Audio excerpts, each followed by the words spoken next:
पता है मैं बोर हो गई थी। ये बहुत अच्छा लग रहा है। तो इस बात पे सेल्फी तो बनती है ना? क्यों नहीं, जल्दी से।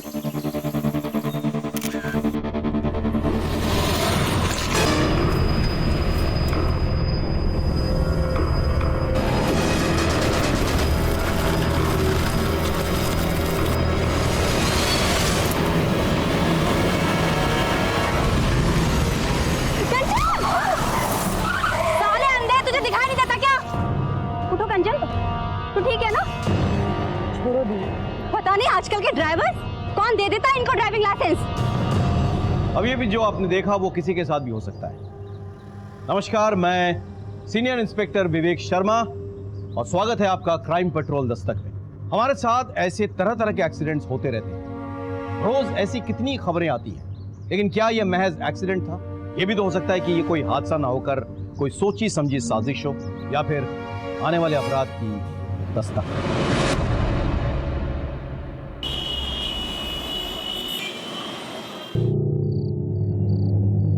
कब आओगे? अरे कानपुर तो जा रहा हूँ मैं, 3 दिन में वापस आ जाऊंगा। वो शर्ट मत रख, टाइट हो गई है। जीजू को देखो, रोज सुबह उठकर जॉगिंग करने के लिए जाते हैं।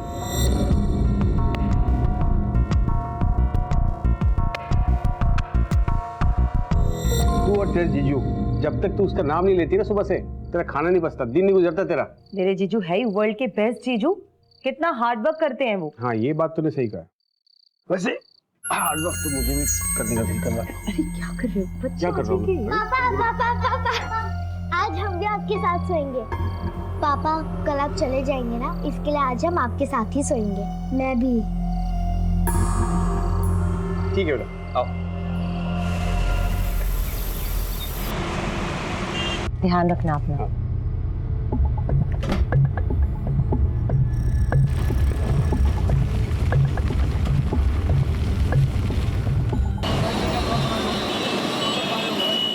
टेस्टी थे ना गोलगप्पे?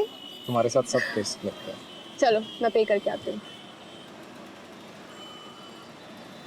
भैया 2 प्लेट के कितने हुए? ये लो। Thank you. मम्मी, उधर देखो मौसा जी की कार।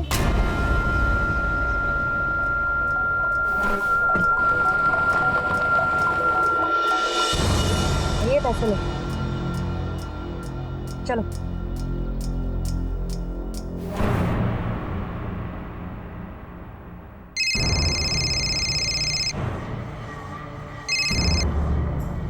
हाँ सुनीता, बोल। कंचन, हम लोग सनशाइन कैफे में बैठे हैं, जल्दी आ जा। चल ठीक है, मैं आती हूँ। आ रही है।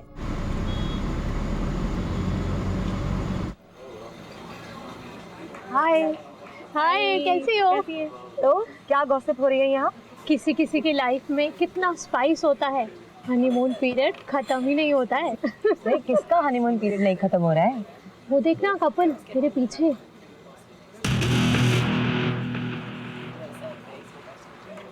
जीजू?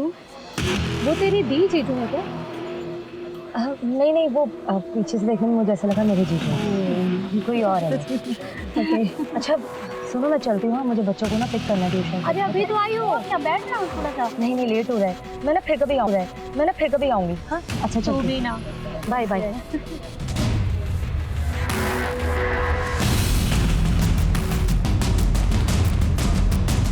Excuse me.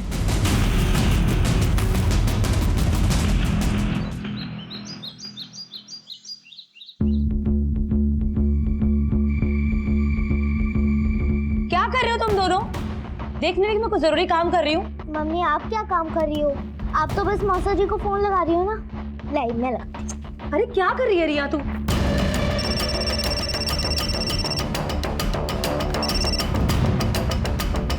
हेलो साली साहिबा। मौसा जी, मैं आपकी साली साहिबा नहीं हूँ, मैं आपकी रियू हूँ, रियू। ओ, तो हमारी रियू को कैसे याद आई हमारी? मुझे नहीं आई, मम्मी को आई। वो तो बार बार आपको फोन कर रही हैं और काट रही हैं। कुछ इम्पोर्टेंट काम होगा, फोन दो जरा। सुना है कोई हमारी याद में बहुत तड़प रहा है। जीजू वो जुबान भी कांप रही है। बहुत मिस कर रही हो क्या? कवल कहाँ है? वो तो बिजनेस ट्रिप के लिए बाहर गए हुए हैं। अच्छा तभी। आ जाऊं? साथ में तुम्हारी बोरिंग दीदी को भी ले आता हूँ, वो बच्चे संभाल लेगी और हम मस्ती करेंगे। जीजू, एक्चुअली मुझे आपसे कुछ बहुत ज़रूरी बात करनी थी। क्या हुआ कंचन को? आओ मैं बात करती हूँ। क्या हुआ तुझे? नहीं दीदी, कुछ नहीं, मैं बाद में बात करती हूँ। हाँ हेलो कंचन, काट दिया। थोड़ी परेशान लग रही थी। चलो ना, चल के देखते हैं। नहीं, मुझे अर्जेंट काम है, मुझे जाना है। तू चली जा। वो मेरी बात सुनती ही कहाँ है? सारी बातें तो वो आपसे शेयर करती हैं, और वैसे भी वर्ल्ड के बेस्ट जीजू जो हो आप। अरे यार अर्जेंट काम है मुझे, तू चली जा। अच्छा सुन, वो डिनर मत बनाना, लेट हो जाऊंगा आने।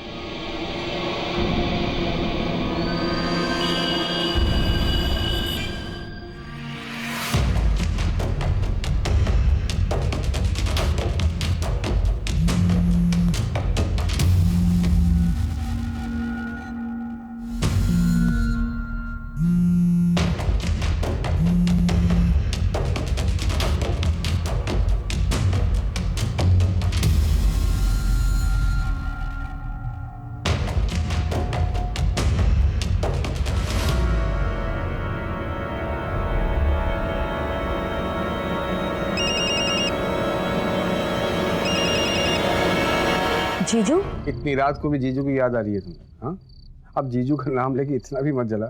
नहीं, वो एक्चुअली जीजू का कॉल आने वाला था तो मैंने सोचा कि। तो ठीक है ना?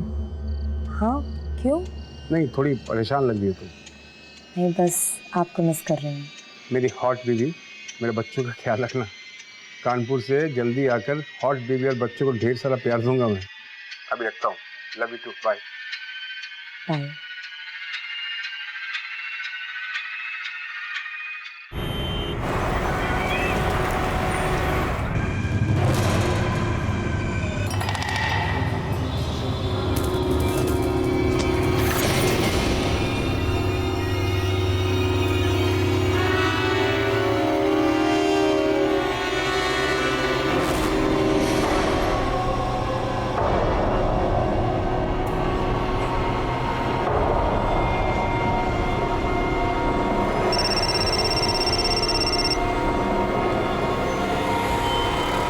हेलो जीजू, कहाँ हैं आप? ऑफिस में। अच्छा आप घर आ जाइए, मुझे आपसे कुछ ज़रूरी बात करनी है। बच्चे कहाँ हैं? बच्चे ट्यूशन गए हैं। बाय।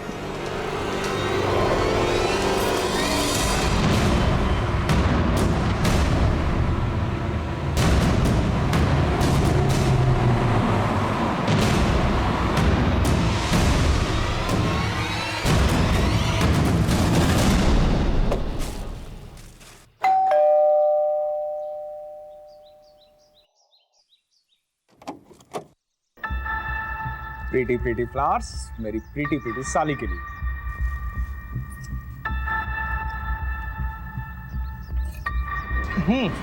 बोल। मैं चाय बना के लाती हूँ। अरे तुम्हारे हाथ की अदरक की चाय? सुनना, मैं हेल्प करता हूँ। भाई मेरी साली और उसके हाथ की चाय, दुनिया में इन दोनों का कोई मुकाबला नहीं है। चाय पत्ती, हाँ, चाय पत्ती, चीनी, पता है तुम्हें? वो तो तुम्हारी दीदी पहले मिल गई। तुम्हारी दीदी पहले नहीं मिलती ना, तो शादी तो मैं तुमसे करता। हाँ, मिल्क, ये रहा मिल्क, ये लो। तो ठीक तो है ना?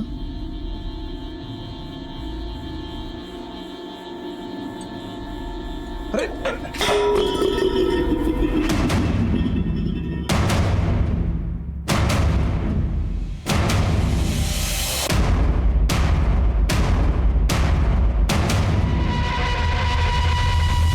सी, आई एम सॉरी। जो हुआ उसे भूल जाओ, ऐसा नहीं होना चाहिए। किसी को बताना मत, बहुत बदनामी हो गया।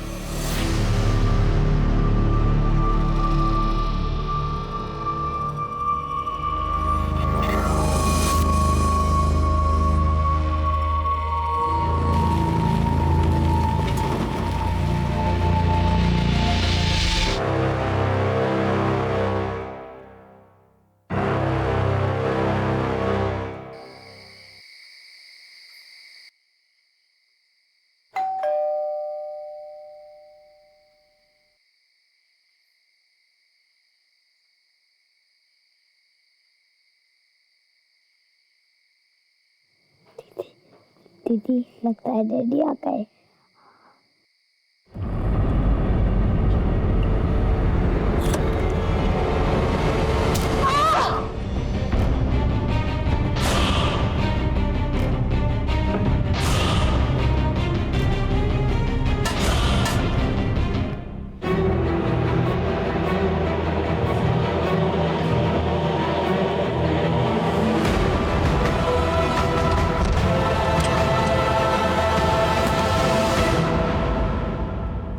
कहाँ गए थे? अरे वो बिजनेस का कुछ काम आ गया था इसलिए। तुम भी ना। अब कल घर चले जाओगे, थोड़ा समय तो मेरे साथ बिताया करो। मैं तो हमेशा तुम्हारे साथ रहना चाहता हूँ। सच।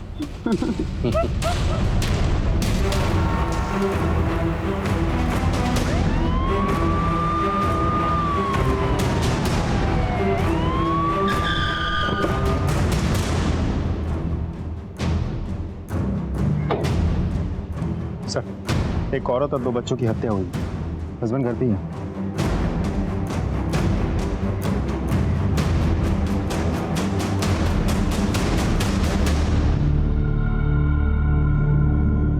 ये कब और कैसे हुआ? पता नहीं सर, मैं बाहर कानपुर गया था, घर आया थे कब।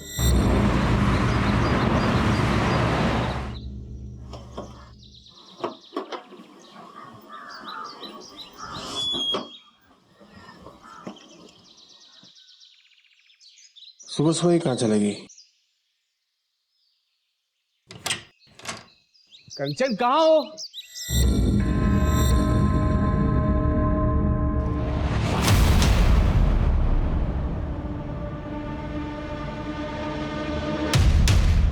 सर, मुझे तो ये रॉबरी का केस लगता है।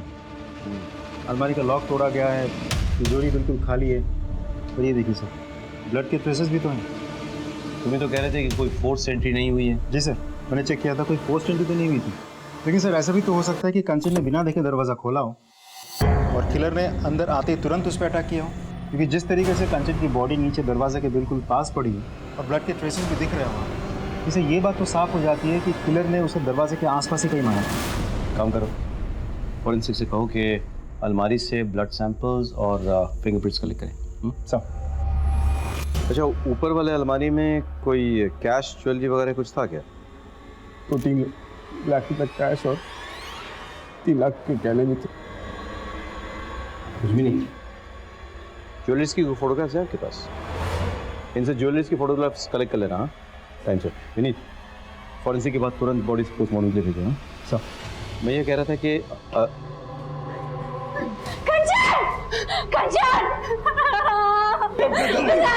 एक्सक्यूज मी, आप लोग कौन हैं?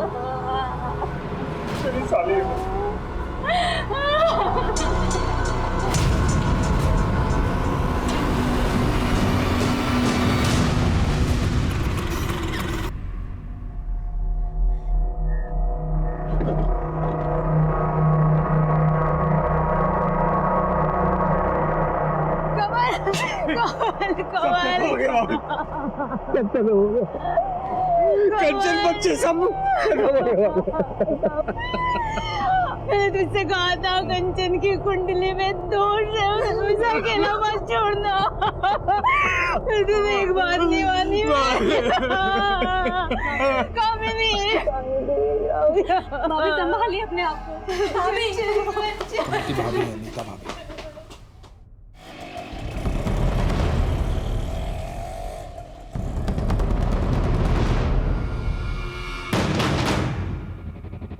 फुटेज निकालो। सर, कंचन को अपराध की दस्तक मिली थी पर उसने नहीं सुनी, जान गंवा बैठी और साथ ही साथ उसके 2 मासूम बच्चे भी मारे गए। इनिशियल इंक्वायरी में हमें फैमिली में कोई प्रॉब्लम नहीं दिखी। हमें लग रहा था कि यह कोई लूटपाट का केस है। ऐसे में कुछ नए एविडेंसेस हमारे हाथ आए। सर, फॉरेंसिक और पोस्टमार्टम रिपोर्ट आ गई है। तीनों के स्कल में फ्रैक्चर है सर। सर पे किसी भारी चीज से मारा गया। तो सर, घर में मुझे कोई सस्पिशियस फिंगरप्रिंट नहीं मिले। लेकिन हाँ सर, ये घर के बाहर की जो फुटेज है, यहाँ मुझे कुछ सस्पिशियस लग रहा है। मैं आपको फुटेज दिखाता हूँ।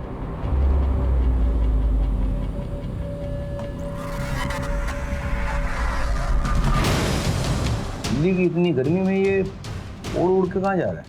हाथ में ग्लव्स है, चेहरे पे दुपट्टा है। I'm sure अपनी आइडेंटिटी छुपाने के लिए सब कुछ किया है इसने। साइकिल तो लेडीज वाली लग रही है, लेकिन इसमें मर्द बैठा है या औरत ये नहीं पता चल रहा। ग्लव्स पहन रखा है इसलिए फिंगरप्रिंट भी नहीं है। और ये देखिए सर, हथौड़ा, शायद इसने मर्डर इसी से किया है। और अलमारी भी इसी से तोड़ा है। बहुत प्लानिंग के साथ मर्डर और रॉबरी किया है सर इसने। मुझे तो डाउट है, इतनी रात को कंचन एक अनजान आदमी के लिए दरवाजा क्यों खोलेगी? सर वो नींद में थी, ध्यान नहीं दिया, नींद से उठकर दरवाजा खोल दिया होगा। पॉसिबल है, लेकिन ये भी तो पॉसिबल है कि वो जाना पहचाना था, इसीलिए कंचन ने दरवाजा खोला और अंदर आकर उसने कंचन और उसके बच्चों की बेरहमी से हत्या कर डाली और इस कत्ल को लूट की शक्ल दे दी।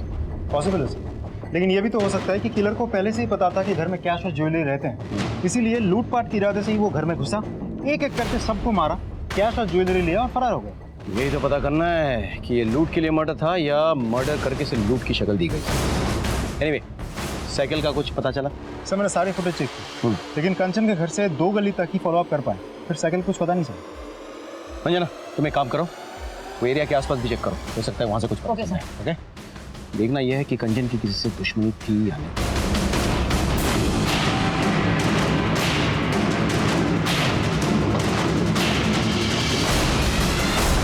नहीं सर, कंचन की किसी से कोई दुश्मनी नहीं थी सर। उसकी तो कभी किसी से छोटी मोटी लड़ाई भी नहीं हुई सर। सर कुछ कहना है? सर कुछ दिन पहले की बात है, मैं और कंचन मार्केट में थे और जब हम मार्केट से घर लौट रहे थे तो तभी एक कार बहुत तेजी से कंचन की तरफ आई।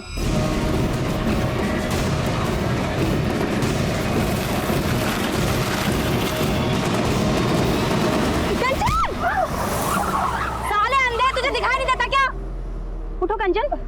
सर मैंने कंचन को अपनी तरफ खींच लिया, लेकिन मुझे ऐसे लगा जैसे वो कार उसे जानबूझकर टक्कर मारना चाहती थी। ये एग्जैक्टली किस एरिया में हुआ? वसंत कुंज के एरिया में। विनीत सर, वसंत कुंज एरिया के सारे सीसीटीवी चेक करो, मुझे फुटेज चाहिए। Thank you so much.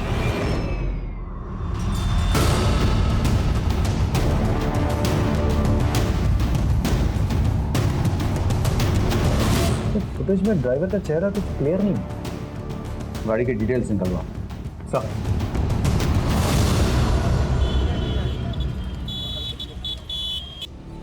Sir हमारी टीम को ग्रेटर कैलाश में एक लवारिस लेडी साइकिल मिली है जो सीसीटीवी फुटेज से बिल्कुल मैच करती है। पता चला किसकी? नहीं सर, बहुत कोशिश की पर कुछ पता नहीं चला। सर सीसीटीवी में जो गाड़ी है उसके ओनर का पता चल गया। गाड़ी किसी गौतम के नाम पर रजिस्टर्ड है। बुलाओ। गौतम जी, DLY XYZ 1234 आपकी गाड़ी का नंबर है? जी सर। 14 तारीख को आप अपनी गाड़ी में कहाँ जा रहे थे? मैं कहाँ जाऊँगा सर, मेरी तो कार ही चोरी हो गई है। चोरी हो गई मतलब? हाँ साहब, मुझे ये लगा कि आप मेरे कार के बारे में बताने के लिए यहाँ बुलाए। मैंने FIR दर्ज करवाई थी करोलबाग थाने में। ये देखिए उसकी रिपोर्ट।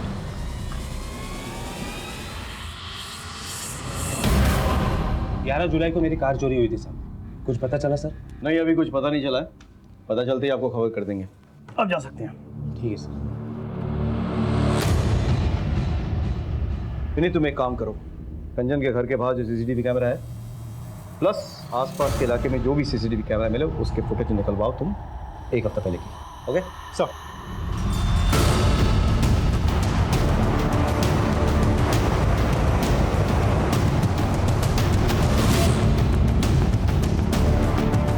सर मैंने कंचन के घर के बाहर की 1 हफ्ते की फुटेज निकलवाई है, कुछ दिखाना चाहता हूँ।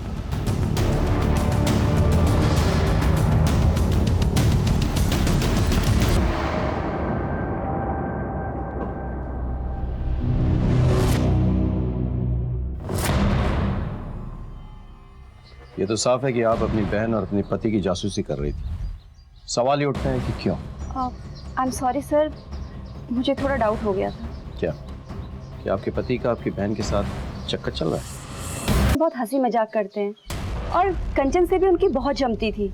आई डोंट नो सर, मेरे मन में ये बात कहाँ से आ गई। सर दरअसल कंचन बार बार मेरे हस्बैंड से बात करने की कोशिश कर रही थी, तो बस मुझे ऐसा लगा जैसे सर मेरे मन में शक पैदा हो गया सर। लेकिन मुझे बहुत गिल्टी भी फील हुई सर। अगर ये बात सिद्धार्थ और कंवल को पता चल गई ना तो उन्हें बहुत बुरा लगेगा। अगर इसमें आपका हाथ है तो फिर हमें भी बहुत बुरा लगेगा। फिलहाल हम चलते हैं।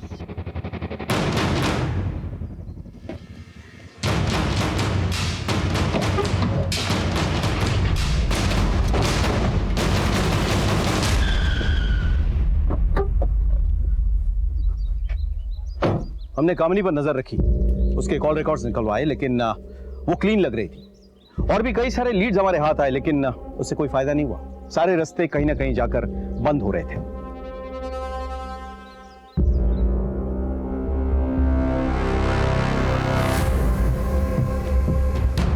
हमें वो लेडी साइकिल भी मिल गई जिसमें चढ़कर शायद वो हत्यारा आया था, लेकिन वो साइकिल किसकी थी ये पता नहीं चला। सीसीटीवी फुटेज के जरिए हम उस गाड़ी और उसके मालिक गौतम तक भी पहुंच गए जिस गाड़ी से कंचन का एक्सीडेंट होने वाला था, लेकिन फिर भी कोई सुराग हाथ नहीं लगा। हमने करोलबाग पुलिस स्टेशन में पता किया, पता चला कि गौतम सच बोल रहा था। गौतम का कोई पुराना क्रिमिनल रिकॉर्ड्स भी नहीं मिला। पता नहीं क्यों मुझे ऐसा लग रहा था कि हो ना हो कोई जानने वाला है जिसने कंचन और उसके बच्चों को मारा है। मैंने कहा कि चलो घर वालों की हिस्ट्री निकालो। जब हमने कंवल का कॉल रिकॉर्ड चेक किया तो मुझे शक हुआ। सर कंवल की कॉल रिकॉर्ड आ गई। वो कानपुर कभी गया ही नहीं था, यहीं था दिल्ली में, पहाड़गंज एरिया में।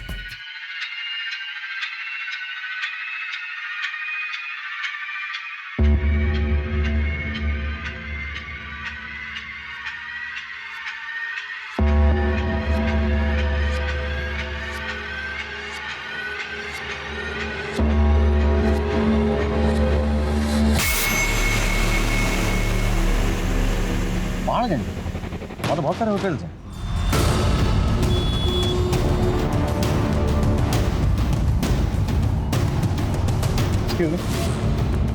ये फोटो देखिए जरा। कंवल खन्ना आपके होटल में आया था? जी सर, ये और इनकी मिसेज दोनों आए थे। पैसे दिखा। Khanna, mister and Mrs Khanna. CCTV है यहाँ पे? हाँ जी। फुटेज निकाल इस टाइम का।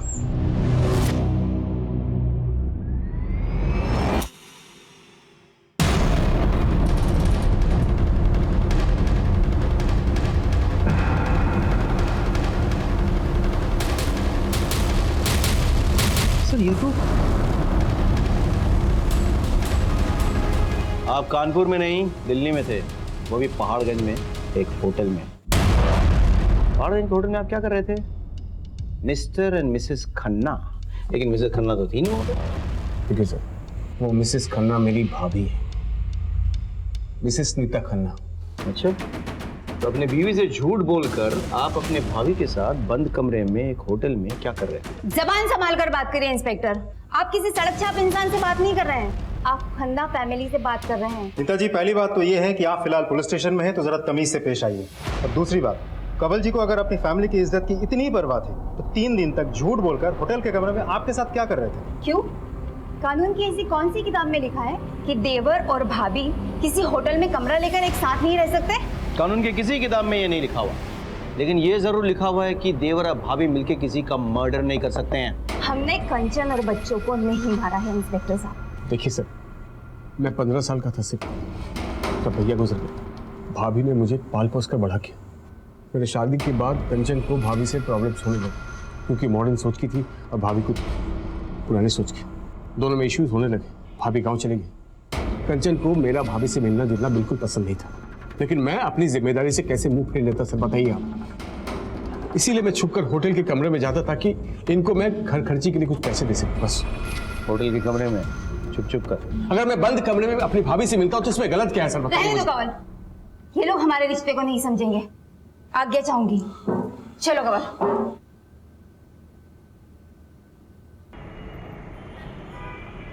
सोने की जरूरी मीटिंग है, आने में देर हो जाएगी, खाना खा लेना। आज जाना जरूरी है क्या? मुझे कुछ अच्छा नहीं लग रहा, प्लीज रुक जाओ। जाना जरूरी नहीं होता तो जाता नहीं। तो एक काम कर, कंवल और नीता भाभी के पास चली जा, उन्हें भी अच्छा लगेगा। कंवल भाई साहब भी बहुत परेशान है। एक ही रात में सब कुछ खत्म हो गया। पता नहीं कैसे मैनेज कर रहे होंगे वो। आप एक काम कीजिए, मुझे वहाँ छोड़ दीजिए, और रात को मुझे वहाँ से पिकअप कर लेना। गाड़ी निकालता हूँ, तू तैयार हो जाओ। ठीक।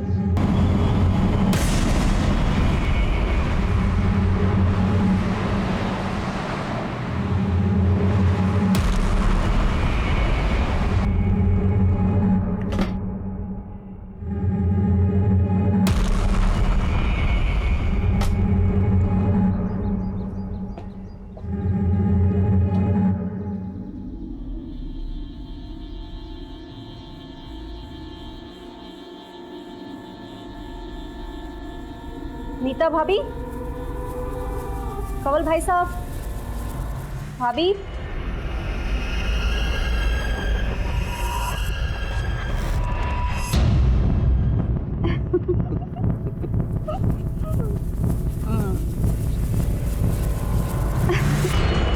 क्यों बार बार फोन कर रही थी? कितनी बार कहा था फोन मत कर। घर में इतना बड़ा कांड हुआ है, थोड़े दिन के लिए भूल जा मुझे। फोन मत करना प्लीज। कामनी को इस समय में नहीं छोड़ सकता मैं।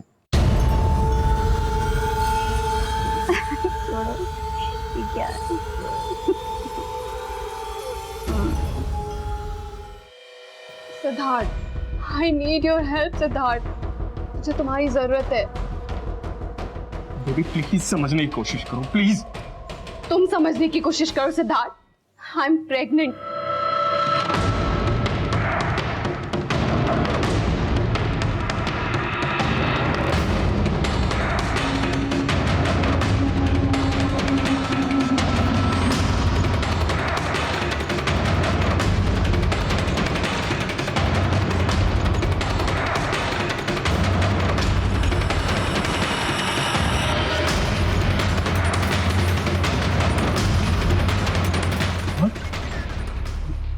ये कब हुआ?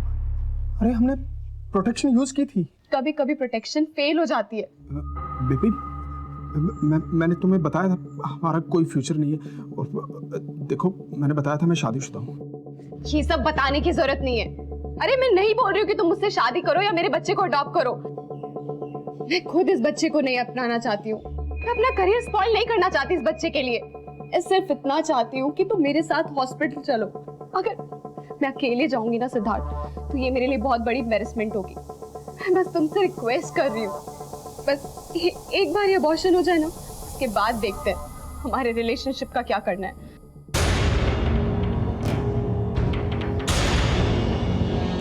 प्लीज तो रो मत, मैं चलूंगा साथ में, सब ठीक हो जाएगा।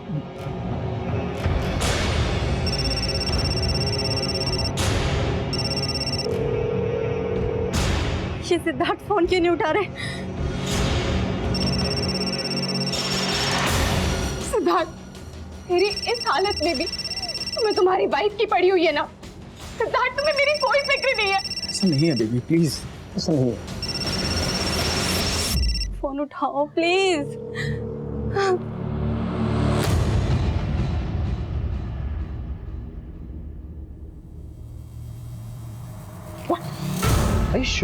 हाँ सर, कंवल ने ही मारा है मेरी बहन को। अभी मेरी बहन की चिता ठंडी भी नहीं हुई थी और उसका पति अपनी भाभी के साथ। जी आपके पास कोई प्रूफ है? हाँ सर है, ये देखिए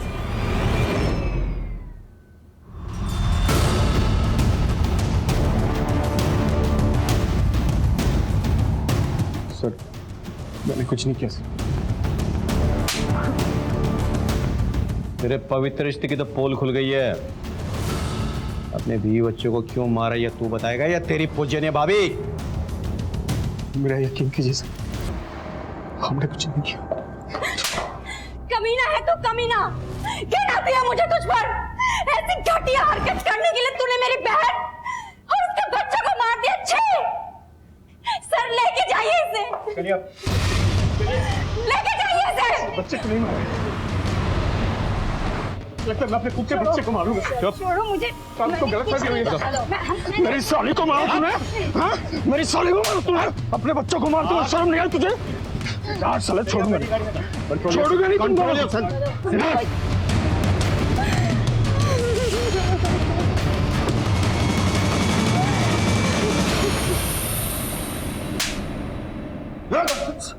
तब तक मारूंगा जब तक सच नहीं बोलेगा। मैं सच कह रहा हूँ कि मैंने कुछ नहीं किया। अच्छा, मेरी भाभी के साथ मेरा गलत रिश्ता था, लेकिन वो भैया के गुजरने के बाद हमारी नजदीकियां बढ़ गई। तुम भी अब कल घर चले जाओगे, थोड़ा टाइम तो मेरे साथ बिताया करो। मैं तो हमेशा तुम्हारे साथ रहना चाहता हूँ। सच? भरोसा रखो। कमल की शादी हो गई, पर हमें तो एक दूसरे की आदत सी पड़ गई थी। बस हमने तय किया जैसे चल रहा है वैसे चलने देंगे, और हम छुप छुप के मिलने लगे थे। और तेरी बीवी को पता चल गया और तूने अपने बीवी और बच्चों को सच बोल। तो मेरी बीवी कंचन को कुछ नहीं मालूम था। कंचन को पता भी चलता तो भी मैं इसको नहीं मारता sir. I loved her sir. ये छुप छुप कर मिलने से तंग आ गई होगी ना। और वैसे भी अभी तो तू सिर्फ 40 साल की है ना, अपने देवर के साथ तो लाइफ आराम से सेट कर सकती थी, लेकिन कंचन और उसके बच्चों के रहते तो ये सब कुछ पॉसिबल नहीं था, और इसीलिए तुम दोनों ने मिलकर के कंचन और उसके बच्चों को मार डाला। नहीं, ये गलत है। कमल अपनी पत्नी से बहुत प्यार करता था, दुनिया थी वो उसकी। कंचन एक बहुत अच्छी लड़की थी, मैं उसका घर नहीं तोड़ना चाहती थी। मुझे जो चाहिए था वो मुझे मिल रहा था, फिर मैं उसे क्यों मारूंगी? मर सर, मर। तब तक मर जब तक सच नहीं बोलता, और उसके बाद ही मारते रह। हमारे तमाम कोशिशों के बावजूद कमल और नीता इसी बयान पर टिके रहे कि उन्होंने ये खून नहीं किया। कमल दिल्ली में ही था और उसका अपने भाभी के साथ नाजायज संबंध भी थे, लेकिन हमारे हाथ कोई ऐसा पुख्ता सबूत नहीं लगा जिससे यह साबित हो सके कि उन्होंने ही ये मर्डर किए हैं। इसी बीच हमें एक लीड मिली और आगे बहुत सारे खबरी का फोन आया था। कंचन के घर से जो ज्वेलरी लूटे गए थे वो शाहदरा के पास एक ज्वेलरी शॉप में बेचे गए हैं। उस ज्वेलरी सब। हाँ साहब, ये ज्वेलरी तो कल ही खरीदी है मैंने। चोरी का माल ही है, समझ में आया? माफ करना साहब, छोटा दुकान है अपना, छोटे मोटे लोग ही आते रहते हैं यहाँ पे। किसने बेची थी? 2 लोग आए थे साहब, एक बाहर बाइक पे खड़ा था, एक अंदर आया था ज्वेलरी बेचने। सीसीटीवी है दुकान में? नहीं साहब, सीसीटीवी तो नहीं है। पहचान लोगे दोनों को? हाँ, एक को तो पहचान लेंगे सर। स्केच बनवा दो। जाइए इनके साथ।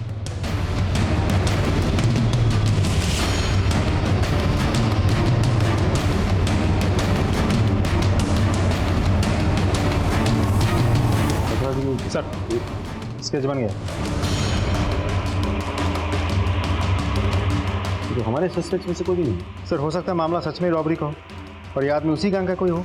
पर ये भी तो हो सकता है ना कि कमल ने इस आदमी को भेजा हो ज्वेलरी बेचने के लिए। तो एक काम करो, इस स्केच को तुम हर एक पुलिस स्टेशन में सर्कुलेट कराओ, पता करो ये कोई हिस्ट्री शीट है या नहीं, और अपने खबरियों को भी भेज दो। मुझे ये आदमी किसी भी हालत में चाहिए। सेकेंडली, कमल और नीता तो अपने साथी को जानते होंगे, तो उनको बुला। It's fine sir. Thank you.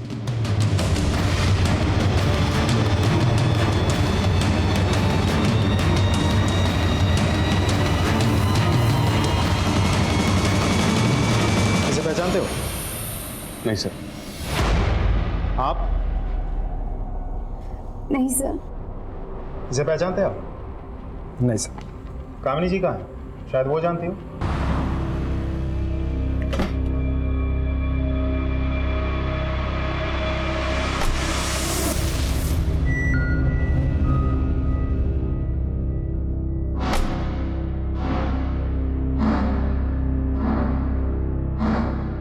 Doctor, मुझे इसका ऑपरेशन करवाना है। हम दोनों बच्चा नहीं चाहते।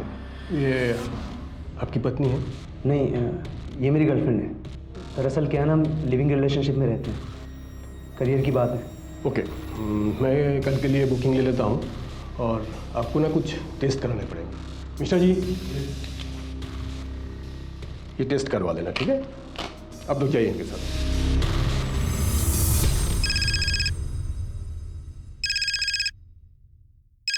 हेलो।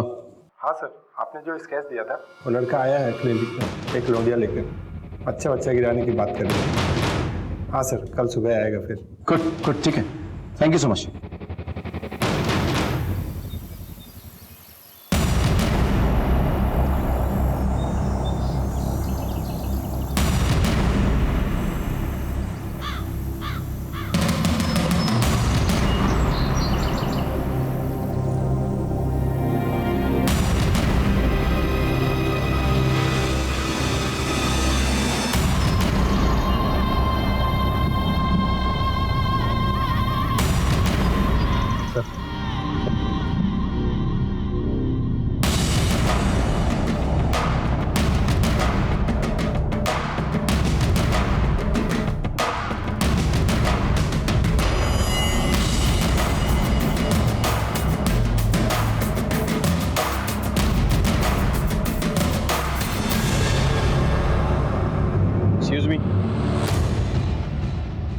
आप दोनों उस गाड़ी में बैठिए। चलिए। सर बात क्या है? चलिए, बाद में बताया जाएगा आपको। चलिए। कामिनी जी बताइए, आपने ये क्यों किया, कैसे किया और किसके साथ मिलकर किया? सर आप ये क्या कह रहे हैं? मुझे कुछ समझ में नहीं आ रहा है। और आप हमें यहाँ लेके क्यों आए हैं? सर ये सिद्धार्थ के दोस्त की गर्लफ्रेंड है और इसे अबॉर्शन कराना था। दरअसल सिद्धार्थ का दोस्त अपने गांव गया हुआ है तो सिद्धार्थ ने मुझे बोला इसकी हेल्प करने के लिए। सर मेरा कोई अपना बच्चा नहीं है तो बस मेरे मन में थोड़ा सा लालच आ गया था और मैंने रति को बोला कि वो इस बच्चे को रहने दे और सर वो इस बात के लिए राजी हो गई। नहीं डॉक्टर, हम ये बच्चा चाहते हैं। ये तो अच्छी बात है, गुड डिसीजन। तो आप इनके बॉयफ्रेंड को जानती हैं? क्यों? अभी भी तो आपने कहा कि वो आपके पति का बहुत अच्छा दोस्त है। हाँ सर, वैसे तो नहीं जानती हूँ, बस उसका नाम जानती हूँ, रवि। इसे पहचानती हैं आप? हाँ सर, यही है रवि। सर रवि गौतम और मेरे पति बहुत अच्छे दोस्त हैं। 11 जुलाई को मेरी कार चोरी हुई थी सर। लगता है ये गौतम वही है जिसके कार से एक्सीडेंट हुआ था। गौतम तो हाँ, कामिनी जी क्या आप जानती हैं जिस शख्स के गर्लफ्रेंड को आप हेल्प करने की कोशिश कर रही हैं उसका शायद डायरेक्ट ताल्लुक आपकी बहन के मर्डर से है। क्या? या जो गहने आपके बहन के घर से गायब हुए थे ना, उनको रवि नहीं बेचा है। तो कहाँ है तुम्हारा बॉयफ्रेंड? सर रवि मेरा बॉयफ्रेंड नहीं है। तो फिर कौन है वो हॉस्पिटल क्यों गया था? बच्चा किसका है ये? बोलना। बच्चा किसका है? सिद्धार्थ। क्या बकवास कर रही हो तुम? बकवास नहीं, मैं सच बोल रही हूँ। सिद्धार्थ ने मुझे बोला था कि वो मेरे साथ हॉस्पिटल नहीं जा पाएंगे, वो अपने किसी दोस्त को भेजेंगे और उन्होंने मुझे रवि से इंट्रोड्यूस कराया। मैं रवि के साथ क्लिनिक गई। देखा आपने कामिनी जी, इस आदमी ने आपके साथ विश्वासघात किया, अब उसी के नाजायज औलाद को अपना नाम देने की कोशिश कर रही थी। अब उसे कोई नहीं बचा सकता।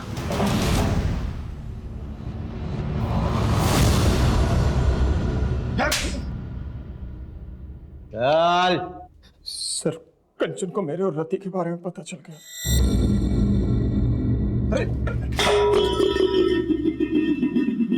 हाथ मत लगाइए मुझे। मैं आपको क्या समझती थी और आप क्या निकले? क्या हुआ? क्या बोल रही है तू? आप मेरी दी को चीट कर रहे हो और बोल रहे हो क्या हुआ?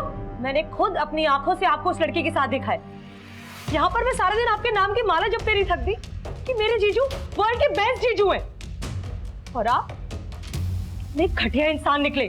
शर्म आती है मुझे आपको जीजू कहते हुए भी। सॉरी कंचन, माफ कर दो मुझे। तुम्हें पता है ना मैं तुम्हारी दीदी से कितना प्यार करता हूँ। तो वो लड़की तो ऐसे ही है, कभी नहीं मिलूंगा उससे, प्रॉमिस। प्लीज दीदी को मत बताना तुम्हारी। और मैं आपको लास्ट वार्निंग दे रही हूँ, अगर मैंने दोबारा आपको उस लड़की के साथ देखा ना तो मैं पुलिस में कंप्लेन कर दूंगी। मैंने उसे समझाया था किसी को कुछ मत बताना, और वो अपनी बहन को बहुत प्यार करती थी। मुझे लगा कभी ना कभी उसे कुछ कर दे। मैंने सोचा मैं उसे मार देता। फिर मैंने गौतम की हेल्प ली और गौतम ने अपनी गाड़ी चोरी होने की झूठी रिपोर्ट ली।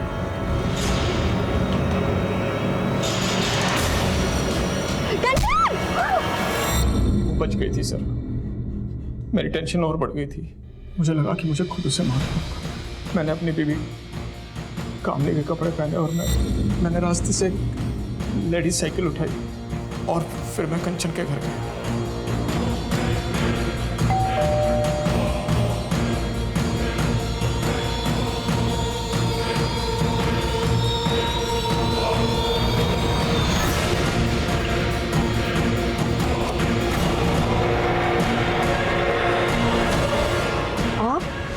उसके बाद मैं ऊपर गया और मैंने ज्वेलरी लूट ली ताकि लूट का मामला लगे।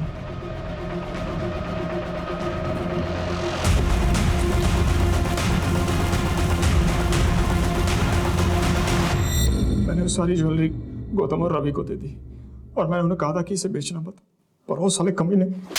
वो कमीना है? कमीना तूने उस औरत को मारा जो तुझे इतना मानती थी, इतना भरोसा करती थी, और सिर्फ उस औरत को नहीं, तूने उसके 2 मासूम बच्चों को मार डाला। तुझे तो जो सजा मिले वो भी कम है। तेरे जैसे लोगों के कारण अपनों पर से भरोसा उठ जाता है। विश्वासघात बाहर से नहीं आते हैं, तेरे जैसे घर में पैदा होते हैं।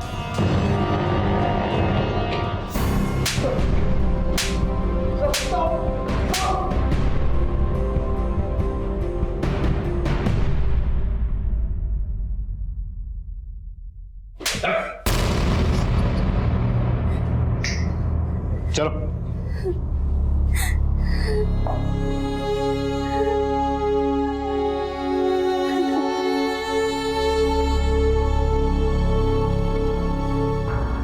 कंचन को अपराध से पहले बार बार दस्तक मिली।